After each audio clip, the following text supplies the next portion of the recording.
Nobody stops breathing on my watch. The room is still. A newborn's chest is quiet. 10 seconds feel like an hour. Skilled hands rub warm towels across a tiny back, clear a tiny airway, wait for a sound older than language. And then a cry, thin, fierce, perfect. The team exhales.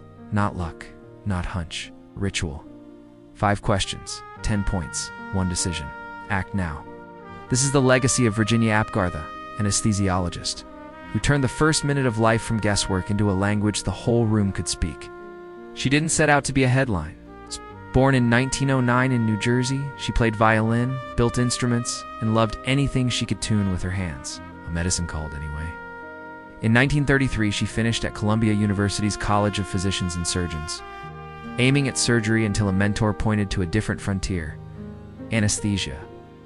The field was underbuilt, underrespected, and desperately needed rigor. She brought it. By 1938, she was directing anesthesia at Columbia Presbyterian. Later, she would become the first woman full professor at Columbia PNS. Her vantage point right beside mothers in labor showed her a truth others missed. The drugs meant to help mothers sometimes slowed newborns. The handoff between obstetrics, anesthesia, and pediatrics was fuzzy. The most important 60 seconds of a life were running on adjectives and adrenaline. One morning in 1952, teaching on rounds, she took out a pencil and did what great builders do. She named the work. 5 signs. Each scored 0, 1, or 2. Total, up to 10. Check at 1 minute, check again at 5. The words came later as a background appearance: pulse, grimace, activity, respiration, but the method landed instantly. The first minute wasn't a blur anymore, it was a checklist, a number you could write, compare, and act on. Peter Drucker would say, "What gets measured gets managed." Apgar measured the moment you can still change. Lesson 1. Name the first minute. Before the score, a delivery room ran on phrases like, "looks okay," and "seems sleepy." Under pressure, the human brain defaults to stories. The Apgar score forced clarity. Is the baby pink or blue? Is the heart over 100 beats per minute or not? Is a gentle pinch spark a grimace or not? Are the limbs flexed or floppy? Is the cry strong or weak? The point was not to replace clinical judgment, but to discipline it so teams could see the same thing at the same time and move in the same direction. Low at 1 minute, don't panic act. Clear, warm, ventilate if needed, recheck at 5. Still low, keep working. That number changed more than a chart. It created a bridge. Hospitals began to compare outcomes. Researchers tested which maternal drugs made newborns too drowsy to breathe. Resuscitation training evolved from lore to protocol. Neonatology, still forming as a discipline, found a backbone. Families quietly across decades benefited. Fewer assumptions, faster help, better beginnings. You may never run a delivery room, but you run first minutes all the time. The first minute of a product launch, a client call, a classroom, a habit. Name what matters in your opening 60 seconds. Pick 5 observable signals. Define what 2 points looks like, what 0 looks like, and what you'll do when the number is low. Check at 1 minute. Check again at 5. The score won't make the work easy. It will make it visible. And what we can see, we can improve. Lesson 2. Build the bridge, not just the metric. The score gets the fame. The systems make the difference. Apgar used her new language to stitch together tribes that had drifted apart. Obstetrics had focused on mothers, pediatrics on babies after the big moment passed, anesthesia on pain management. The Apgar score turned a shrug into a handshake. It gave the team a shared ritual at the bedside and a shared responsibility for the first minute and the 5th. She taught with clarity and humor, and she pushed for design-level changes. Make equipment ready, rehearse responses, document precisely, respect the newborn as a patient from second one. And then she did something rare for a lab coat legend. She widened the circle. In 1959, she left Columbia to serve as a senior leader at the National Foundation March of Dimes, advocating for rubella vaccination to prevent birth defects, funding research, and translating science for families. She co-authored Is My Baby All Right? So the most important information wouldn't stay trapped behind hospital doors. The bridge ran from bedside to policy to living rooms. That's your move too.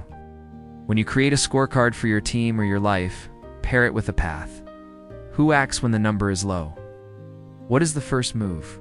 When do you recheck? What does good look like at 5 minutes, at 1 day, at 1 quarter? Write it, teach it, print it, tape it to the monitor. Numbers. Without handoffs or trivia. Numbers with handoffs or care. If turning measurement into action helps your first minutes, subscribe. Every week we take a life like this wisdom, history, leadership hand, sharpen it into tools you can use tomorrow. Standardize with humility. The Apgar Score went everywhere, so everywhere that people sometimes forgot what it was and what it was in T. It's a quick bedside tool, not a crystal ball. A high score doesn't guarantee a perfect future. A low score doesn't doom one. Used as a cudgel, it misleads. Used as intended, it shines a light on the moment you can change. Now, Apgar would have appreciated the metaphor she lived by. Tuning, she loved music. She flew airplanes. She built instruments. She treated systems the way a musician treats strings, set the standard pitch. Listen carefully, adjust with restraint. The score was simple, but behind the simplicity lay a symphony of physiology, oxygenation, circulation, reflexes, tone. She never confused simple with simple-minded. Medicine didn't freeze the score in amber. Clinicians added a 10-minute check in certain cases. Neonatal resuscitation courses formalized steps. Monitoring technology improved. The spirit stayed the same. Don't guess the first minute, measure it and act. Keep learning, keep refining, keep the human at the center. Or as W. Bruce Cameron put it, not everything that can be counted counts, and not everything that counts can be counted. Numbers guide. People save. So what do you carry out of this room and into your work? Start by naming your first minute. If you lead a team, decide the 5 signals that mean healthy start for your next launch.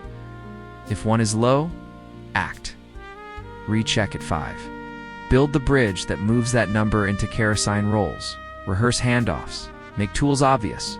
Write the checklist so it can be read under pressure. Then keep humility in your loop. Your 5-point system isn't a religion, it's a radio. Use it to hear signal and noise, not to drown out nuance.